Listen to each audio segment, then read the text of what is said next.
Bonjour. Les réticences américaines n'ont pas dissuadé Israël. Il y aura bien une riposte après l'attaque iranienne. L'armée israélienne se prépare à répliquer. Alors, la réponse paraissait évidente pour toute la classe politique israélienne. Pourtant, on sent qu'il y a une division sur la forme que doit prendre cette réponse, Paul. Ah oui, la situation d'Israël est extrêmement compliquée parce que les mollahs iraniens ont mis Benyamin Netanyahou dans un dilemme quasi insoluble. Soit il riposte, et auquel cas il risque l'isolement militaire, l'isolement politique. Les Américains, Joe Biden, il est déjà en train de gérer sa présidentielle et il a un certain nombre d'enjeux internes, notamment son électorat démocrate qui est assez fragmenté sur la question, qui va pas bouger d'une oreille.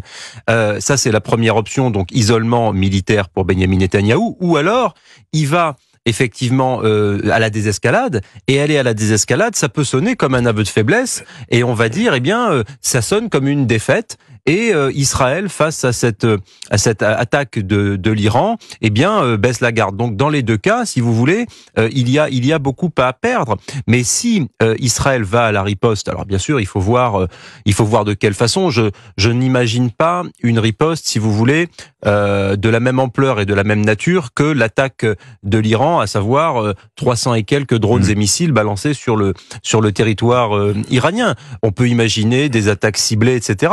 Mais nous entrierions dans un engrenage tellement, si vous voulez, terrible, qu'on ne sait pas quelle peut être l'issue d'un tel engrenage. Et par conséquent, les pays arabes de la zone qui sont des alliés de l'Occident, je pense à l'Arabie Saoudite, au Koweït, à la Jordanie, ne suivront pas, naturellement, Israël dans une telle riposte. De la même manière, les puissances occidentales ne suivront pas Israël dans cette riposte. Donc, l'isolement serait total, et je pense que les intérêts israéliens ne sont pas d'aller à la riposte. C'est ça, Jean-Claude Dacier, la pression internationale est telle que la marge de manœuvre d'Israël est réduite? Il y a de ça, et je pense que Netanyahou et ses collaborateurs du gouvernement extrémistes quand même, pour le ministre de la Défense et quelques autres, doivent hésiter sur la riposte, oui, sans doute, mais laquelle? La situation de Netanyahou est compliquée politiquement. Il a besoin, on ose à peine le dire, mais il a besoin de la guerre pour rester au pouvoir. Il a besoin de prolonger le conflit pour rester au pouvoir. Si la guerre devait s'interrompre demain, ce qui n'est probablement pas le cas, on ne sait pas ce qu'il adviendrait politiquement de lui. Il a aussi besoin de l'Amérique. Et Biden lui a très clairement fait savoir qu'il était hors de question de riposter trop fermement, de prendre une décision d'escalade. Après, on ne sait plus très bien où ça va. Moi, Netanyahou, je lui ai rendu hommage, je crois que c'était avant-hier, parce que je crois que son opération Iran a magnifiquement bien marché. Oui. Bon, il a bombardé une des succursales de l'ambassade iranien à Damas. Et il savait quelle serait la suite. Il ne pouvait pas se passer autrement que une riposte de l'Iran spectaculaire. Mais l'Iran a complètement échoué. Alors, on dit qu'ils ont même prévenu les Américains, que tout le monde savait, etc. Mais néanmoins, ils ont balancé 300, 250 ou 300 à la fois drones et missiles. Et il s'est rien passé. Il y en a la moitié d'un qui a dû tomber sur le territoire israélien. Donc c'est un vrai succès pour Netanyahou. Mais maintenant, qu'est-ce qu'il va faire? Tous les Européens l'appellent pour lui dire, calmer le jeu. Pour le dissuader. Sa tentation est sans doute aussi de geler la situation à Gaza, parce que c'est ça aussi l'objet de l'opération, Iran. Il gèle les exigences et les incertitudes de la situation à Gaza.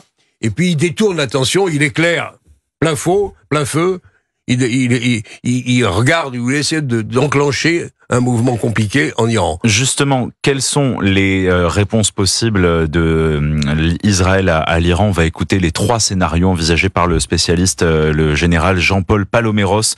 Les 3 réponses possibles à l'Iran.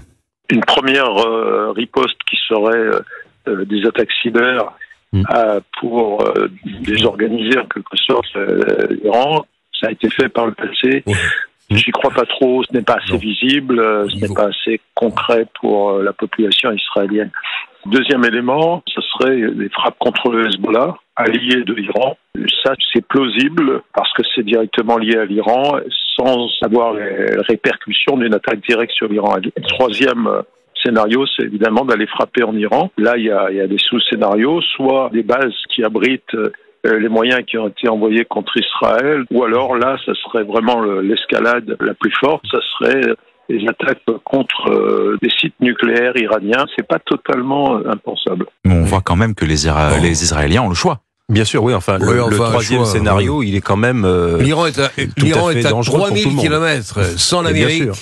Israël peut pas attaquer l'Iran seul, c'est impossible. Parce que ils ont besoin des Américains, notamment pour protéger leur front avec le Liban, enfin avec le Hezbollah. Et puis les Iraniens ont enterré leur dispositif nucléaire. Tout est enterré, très profondément. Bien sûr. Jean-Claude Dacier, il n'y a pas d'armes qui pourraient parvenir justement à atteindre ces cibles nucléaires enterrées? Je suis pas un expert, mais je ne le crois pas. Puis franchement, c'est une énorme opération.